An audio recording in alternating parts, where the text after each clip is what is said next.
Hello children, today I am going to read chapter number 5, Maui's Kite from the book Gulmohar, Language for Life, 9th edition, class 5. Maui's Kite is a Hawaiian story. Now let's get started with it. Long ago in Hawaii, people told stories to explain the wonders of nature. This story is about Maui, who wanted to tame the winds. So how do we have to pronounce Maui is Maui, okay?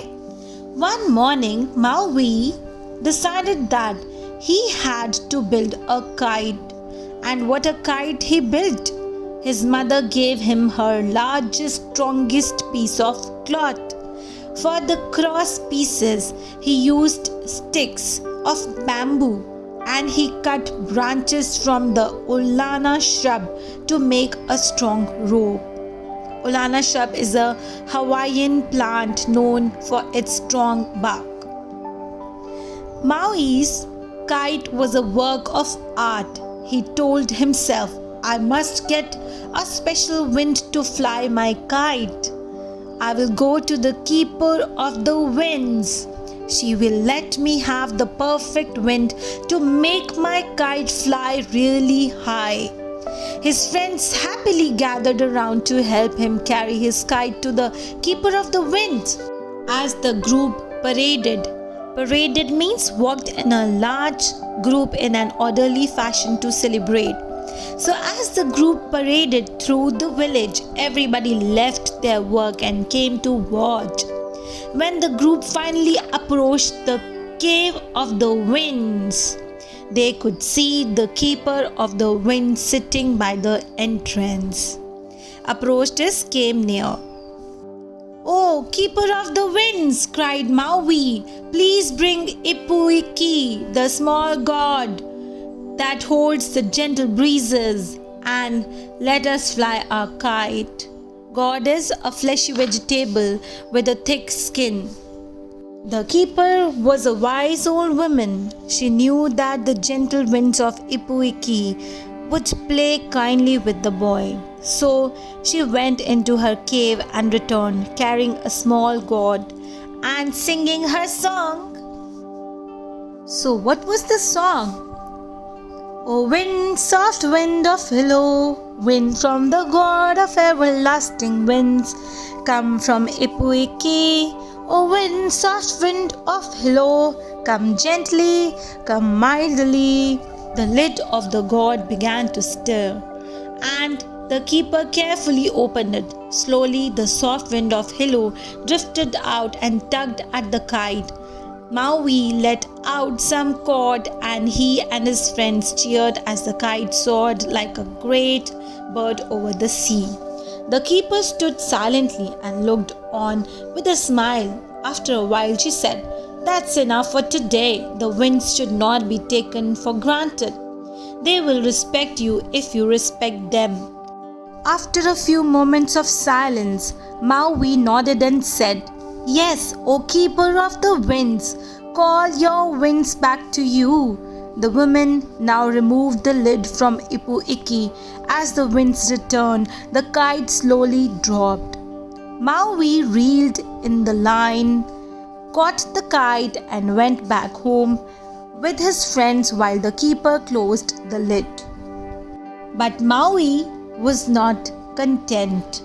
He had seen how high his kite had gone, and he now wondered just how much higher it could fly. The next day, Maui and his friends took the great kite and went back to the cave of the winds. O keeper of the winds, bring out Ipunui, god of the four great winds, cried out Maui. The winds of Ipuiki were enough, Maui, she replied. Don't you remember what I said to you? You must respect the winds, especially the four great winds. But I am strong as the four great winds, said Maui, and he began to chant, O four great winds, mighty as the gods, wind from the God of everlasting winds, come from Ipu Nui, strong winds, churning winds, Hasten and come to me. Journey means moving round and round rather violently. Hasten means hurry. From inside the cave came a mighty roar. The keeper ran towards the entrance, but she was too late. The north wind and east wind pushed her over and snatched the kite from the hands of Maui's friends. Maui's kite was swept far out over the sea.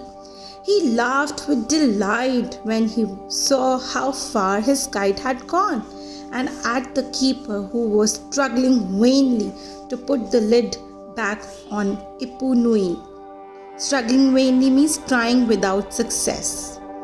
Then the west wind and south wind howled out of the god and knocked it from the woman's hands.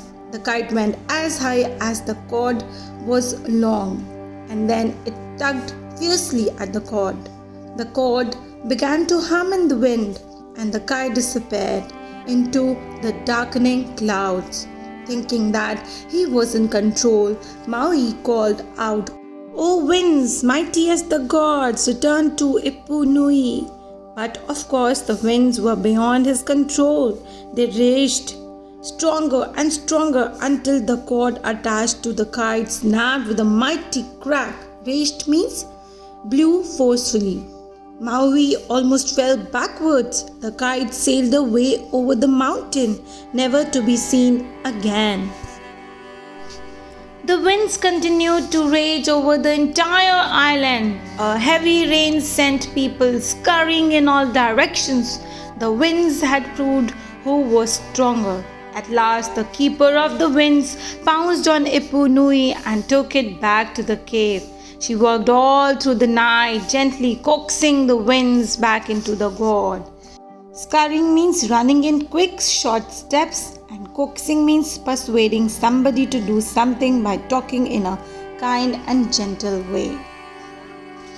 Finally, the storm ended. People started calling Maui he who brought the great storm. His friends looked the other way when Maui came to visit.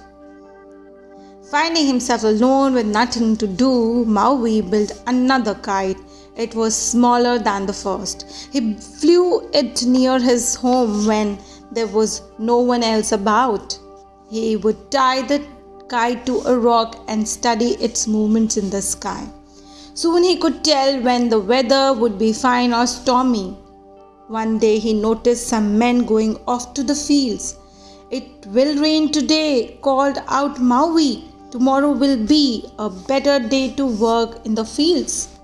The men just scowled at him. Scowled means frowned at him.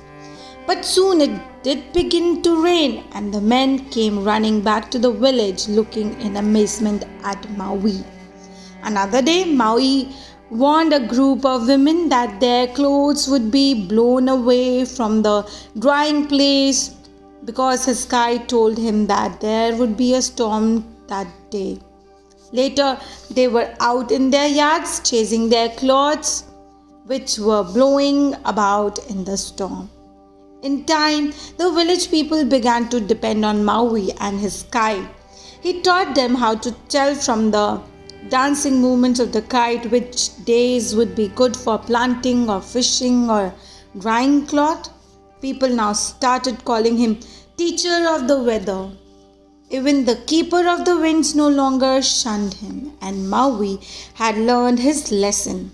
Never again did he call for the winds of Ipu Iki or Ipu Nui.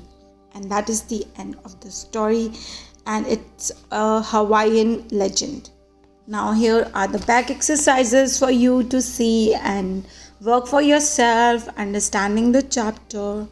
Do not forget to like and subscribe our channel Smart Kids Wonder, and look for more videos.